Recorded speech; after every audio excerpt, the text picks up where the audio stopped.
Existem vários fatores de risco por que a doença cardíaca é a principal causa de morte. Não era assim, não.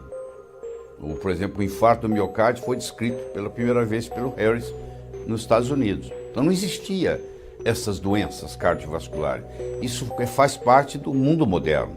Faz parte do sedentarismo, que a gente não anda mais, a gente vai de carro.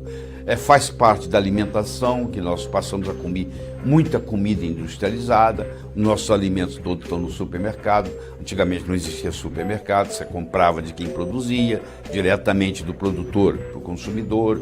Tudo isso é importante. E é importante também o aspecto do estresse, que a gente tinha muito menos. E existem coisas que nos incomodam que nós nem enxergamos. Então, essa vida moderna agitada, com tudo isso, contribui por ter aumentado substancialmente os níveis expressórios.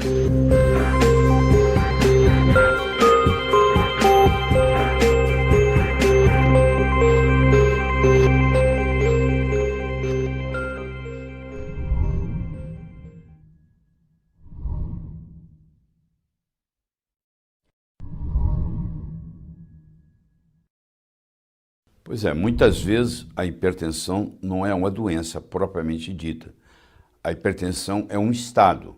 Porque se eu tiver uma causa específica, por exemplo, deficiência de magnésio, e eu faço a suplementação com magnésio, se era isso que estava causando a hipertensão, aquilo era apenas um estado. Então existem várias causas específicas para uma pressão se elevar.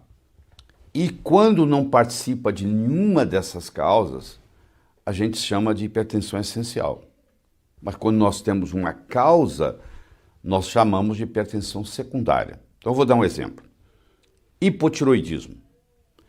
A pessoa que tem hipotiroidismo, que é muito comum cada vez mais na população, ela começa a produzir nas artérias uma coisa chamada mucina. E essa mucina, ela vai como que entupindo os vasos. E ela vai aumentando a resistência periférica. Então o coração tem que aumentar a pressão para jogar o sangue lá na frente, porque o caminho ficou mais difícil.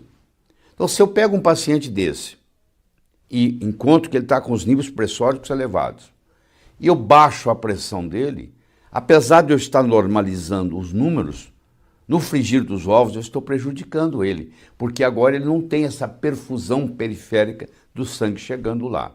Nesse caso, se eu trato o hipotiroidismo, era apenas um estado, a hipertensão vai embora.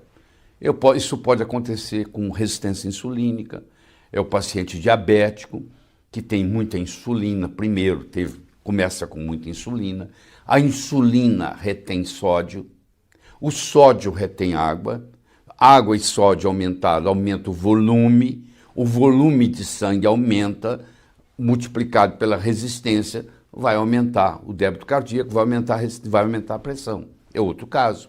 É uma deficiência de vitamina D3. Então tem gente, por exemplo, que toma sol, a pressão melhora. Por que a pressão melhora? Porque um dos componentes que estava contribuindo para a pressão alta era a vitamina D3. É o ácido úrico elevado.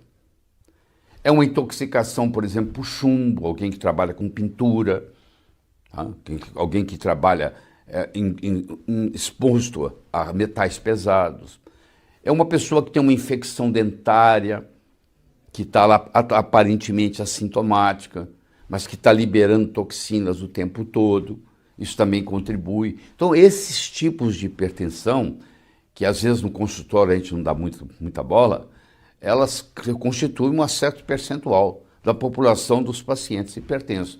Esses têm uma hipertensão secundária que devem ser tratados. Se não for retirada a causa, esse paciente agora vai tomar remédio a vida inteira e a causa está lá para ser tratada.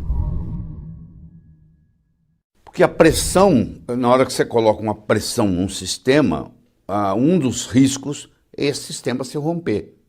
Então, por exemplo, se eu tenho muita pressão nos vasos do cérebro, esses vasos do cérebro se acomodam até um certo ponto e tem um limite, tudo tem um limite. E se passar desse limite, ele pode romper e pode ter uma hemorragia, pode vazar sangue no cérebro.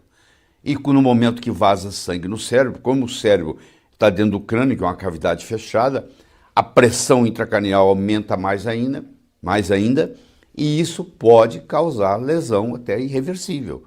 Então, o paciente pode ter o que se chama um acidente vascular cerebral, que agora mudou de nome, chama acidente vascular encefálico, que é a mesma coisa, mas vamos conversar o termo mais conhecido, que é o AVC, que é o acidente vascular cerebral, e esse acidente vascular cerebral ele pode ser ou por isquemia, entupiu, ou por hemorragia, que é o chamado o acidente vascular cerebral isquêmico, que é o mais comum, e o acidente vascular cerebral hemorrágico.